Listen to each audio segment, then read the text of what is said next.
one, I applaud you for showing up and caring about knowing who represents you and who you're sending to represent you.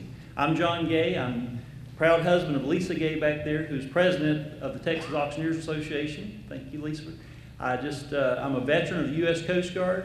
Proud father of two. Thank you.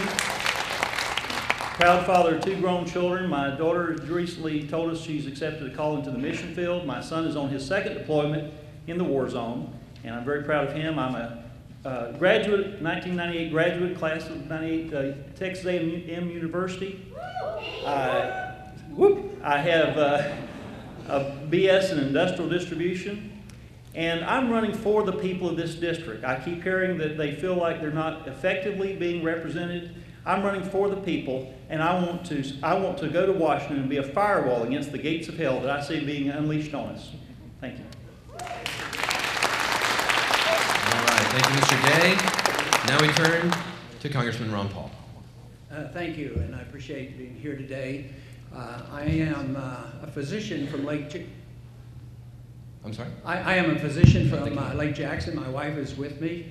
We've been married for 53 years. We have 5 children and 18 grandchildren and a few great-grandchildren.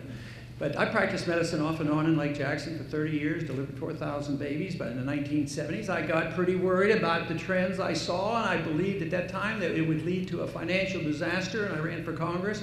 I served 4 terms and decided that I didn't want to make a career and stay in Washington. So I left Congress, went back and practiced medicine for 12 years. But then in 1996, I thought maybe there would be hope. Maybe we could actually cut back and get some sense up there and get the budget balanced. And I went back into Congress, and I have been struggling.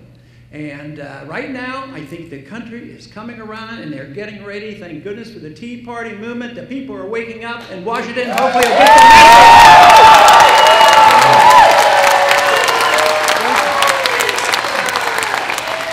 All right, we now turn for his opening statement, 1 minute, Mr. Tim Graney. Hey, y'all. Thanks for coming out today. My name's Tim Graney. I hope to earn your vote this afternoon. Katy has been home for 20 years. My wife, Maureen, and we have 2 boys, 9 and 11. It's been a great place to live, but it has not had effective representation. Congressman Paul has served since I was 10 years old. It's time for new and effective change in Washington. After 12 years in office, there's no such thing as a good congressional person in Congress anymore. It's time for change. Our founding fathers. I'd ask the audience to please be respectful and give the candidate his full time. Thank you. Thank you. I appreciate that. It is time for new representation in the district. It's been at least 4 years since the congressman has been to Katy, the 3rd largest voting block in the district. I'm not a career politician. I'm a former small business owner. Being a representative is much like being a small business owner. It's a 24/7 job. You need to be here in the district representing the people, or in Washington fighting for them. And that's what I'll do as your representative. Tim Graney, I'd appreciate your vote. All right, thank you much, Mr. Graney. And now we turn to Mr. Gerald Wall for his opening statement. Thank you for having us here today. 1 minute. Let's place term limits on all federally elected officials. Let's restore integrity back in our government. Let's finally secure our borders by demanding existing immigration laws be strictly enforced, and there should be no sanctuary cities anywhere within our borders. Number 4, let's replace existing tax codes with a simpler, fair tax. Number 5, let's send the terrorists back to Guantanamo Bay and deny them the right to remain silent.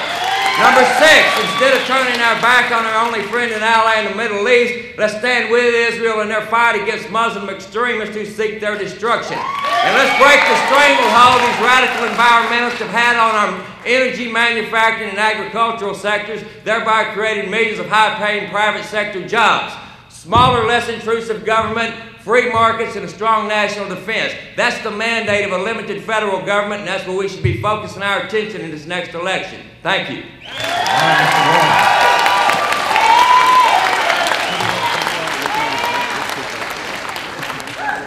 All right. All right. You guys aren't going to sit on your hands, are you? All right. That's right. Here, here. All right, here we go. All right, onward and upward. Here we go. Question number 1. All right, you're going to have 1.5 minutes, right? Again, at 20 seconds, you're going to get your yellow card. 10 seconds, you're going to get the red card. First question. The United States provides over $50 billion a year in financial aid to foreign governments and organizations around the world. So number one, do you approve of this level of expenditure? And two, but are there particular foreign governments or organizations that we should support with our tax dollars? For that, we go to Mr. Ron Paul. I think you're referring to foreign aid, $50 billion. I've never voted for 1 penny of foreign aid and never intend to. I'll tell you what, the number is much bigger than that because there's so many other budgets where the people get money sent overseas and it's hidden. For instance, it's in the CIA budget. That money is foreign aid to go over and prop up, a lot of times, dictatorships. There's a lot in the so-called defense budget, the military budget, which is nothing more than foreign aid to other countries. And then worst of all is what the Federal Reserve does, because they're allowed to give loans and make grants to foreign governments and foreign central banks, and they literally do it. It's off budget, and it is done with the Congress not knowing about it, and we're not even allowed to audit the Federal Reserve. So if we ever want to get to the bottom of the problems we have in Washington, not only do we have to look at the appropriation process, we have to look at the monetary system and come up and rein in the Federal Reserve and make sure they're not doing some of the things that they have been doing, and that Congress gets control of this process once again.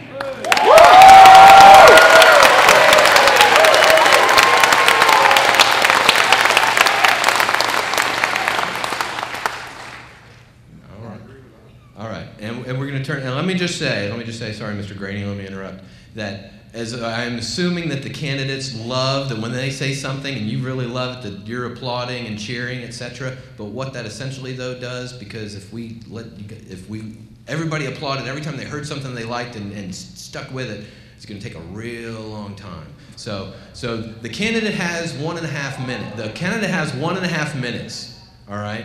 And so if you want to applaud, by all means applaud, but let's try and keep it short because you're taking up their time to tell you what they think. So just wanted to mention that as we go forward. And with that, we go to our next answer to this question from Mr. Tim Graney. Thank you. Do I agree with 100% of the foreign aid we put out there? I'm sure there's some things in there I might find disagreement with. But I do find our support of Israel to be something important in our war with radical Islam. Radical Islam is at war with the West in America, and we need to confront that whenever and wherever those threats occurs. And that goes into our aid and assistance with Pakistan as well as we fight the Taliban and Al-Qaeda in that region. We need to defend America whenever and wherever those threats occur. You can also look to the positive aspects of our foreign aid. I think one place where former President Bush is very much welcomed is in Africa today because of the AIDS research that he did down there. I think there was a story a while back about how well received he was down there.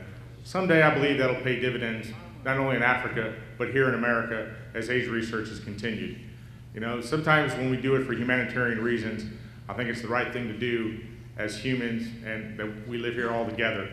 We love our land, we love our country, and I think it's good that we take care of others and help others when we can. It doesn't mean we give them to it whenever they want it, but having people around the world to work with us as we fight a common enemy, I think that's a good thing. All right. All right, here we go. Our answer to this question, now we turn to Mr. Gerald Wall.